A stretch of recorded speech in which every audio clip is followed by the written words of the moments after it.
버크셔 주주총회에서 투자자들이 워렌 버핏에 배운 6가지 중요한 사실이 있는데 이분이 은퇴를 선언했어요. 버핏의 최고 경영자 자리에서 물러나겠다고 발표가 이번에 회의의 핵심이 될 거다.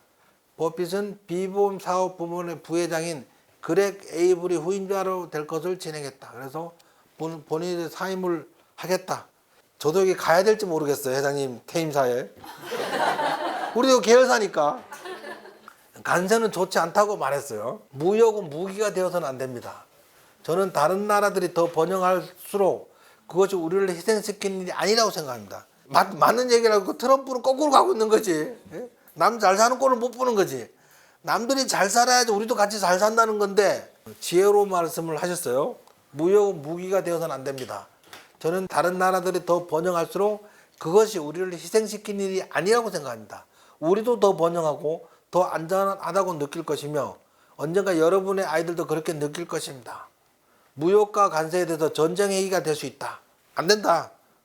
무역 전쟁은 옳지 않다. 이렇게 한 말씀 하셨어요. 그 다음에 최근 시장 혼란이 일시적인 현상이라고 생각한다. 버핏은 미국 관세 발표 이후 최근 시장 변동 속에 굴하지 않았지만 미국 관세의 잠재적 경제적 영향에 대한 우려를 제기했다.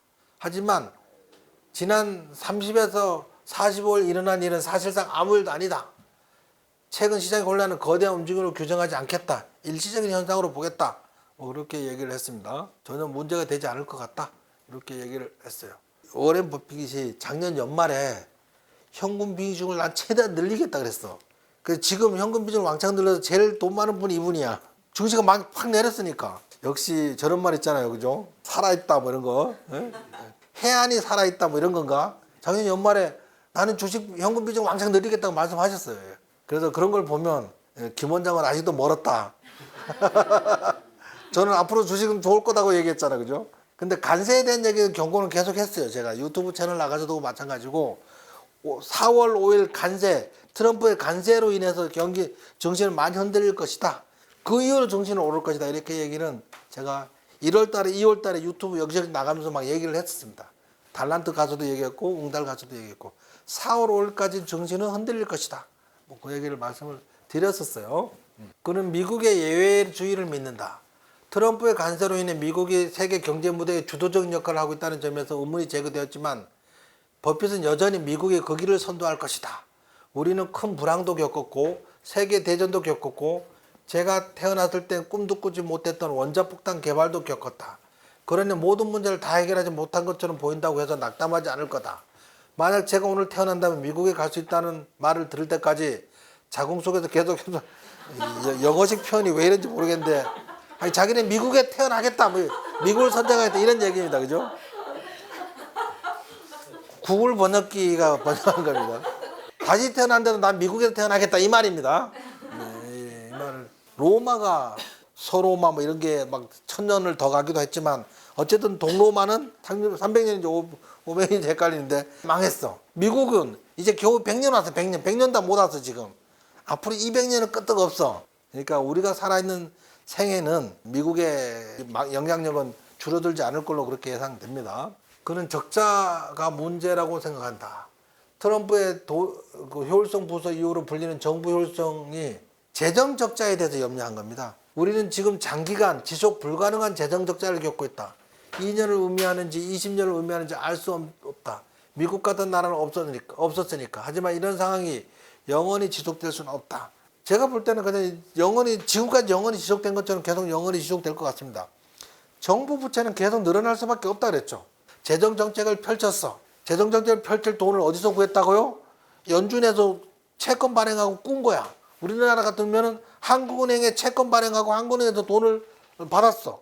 그 받은 걸로 정책을 펼쳤잖아요. 그 발행한 채권이 10년 또는 30년 만기가 왔어. 그러면 정부는 어떻게 한다고요?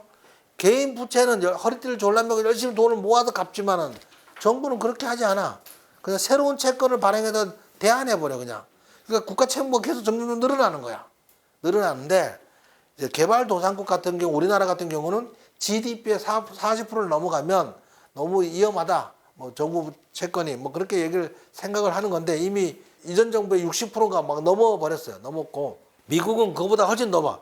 여기서 이제 기축통화 자국의 화폐로 국가가 무역 결제에 사용하는 걸 우리는 기축통화라고 하잖아요. 기축통화 국가들은 GDP 대비 정부 부채가 100%가 다 넘었어 사실은. 뚜렷이 그 기준이 맞다 틀리다 아는 사람이 없어. 그냥 이렇게 흘러가는 거야 그냥. 지금 이전에 이제 경제를 연구를 해서 막 경제를 연구해서 노벨상 받고 이런 사람도 있는데 지금 우리 지금 사는 이 세상은 새로운 세상을 살고 있는 거야. 전혀 새로운 세상을 살고 있기 때문에 뭐 지금 이제 어떻게 갈지 알 수가 없습니다. 하여간 옛날보다는 잘 먹고 잘 살고 있어요. 옛날보다는 정부 부채가 막 그렇게 늘어나도 이게 만약에 문제가 돼서 터지면 또 추가로 돈을 막 쏟아부어서 또 흘러가는 거야. 닷컴 버블 때 봤잖아요. 그 다음에 세계 금융위기 때 봤잖아요. 코로나 때 봤잖아요. 문제가 없어. 문제가 터져도 그냥 좀 지나면 또 올라가. 그런 시대를 살고 있습니다. 그래서 제가 볼 때 지금 이 경제 상황을 정확히 예측하고 있는 사람은 현 시대에는 없는 걸로 보여집니다. 왜? 지들도 잘 모르는 거지. 살아본 적이 없으니까. 전혀 새로운 세상이 열리고 있는 걸로 그렇게 보여집니다. 그래서 걱정 안 해도 된다는 게 제 요지입니다. 제 말의 요지는. 버크셔는 기록적인 현금 보유액이 100억 달러를 거의 사용했다. 그래서 버핏은 회사의 기록적인 현금 비축액이 100억 달러를 거의 투자할 뻔했지만 결국 투자하지 않았다. 얼마 전만 해도 100억 달러 육박하는 지출을 했지만 이제는 1000억 달러까지 지출할 수 있다. 우리에게 합리적이고 우리가 이해하면 좋은 가치를 제공하는 제한이 있을 때 그러한 결정을 내리는 것은 어렵다. 그래서 어쨌든 뭐 1분기 말까지 3,300억 달러 이상의 현금을 보유하고 있었다고 합니다.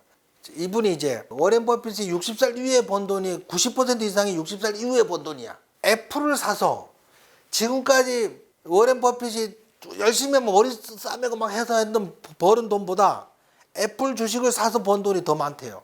애플 주식이 이제 2010년 이후에 올라간 거잖아요. 인생은 한 방이야. 워렌 버핏도 한 방이었어 이게. 애플 한 방으로. 그 얘기입니다. 팀 쿡이 버크셔 해서웨이에 제가 지금까지 벌어준 것보다 많은 게 아니고 훨씬 더 많은 돈을 벌어줬다고 말하는 게 약간 부끄럽다. 애플 주식을 사서 돈을 많이 버는 거야. 근데 이 사람이 저런 말을 했어. 애플 주식을 더 많이 사지 못한 것이 후회스럽다. 이런 말도 한 적이 있어. 그러니까 뭐 알고 보니까 그냥 운빨이었던 거야.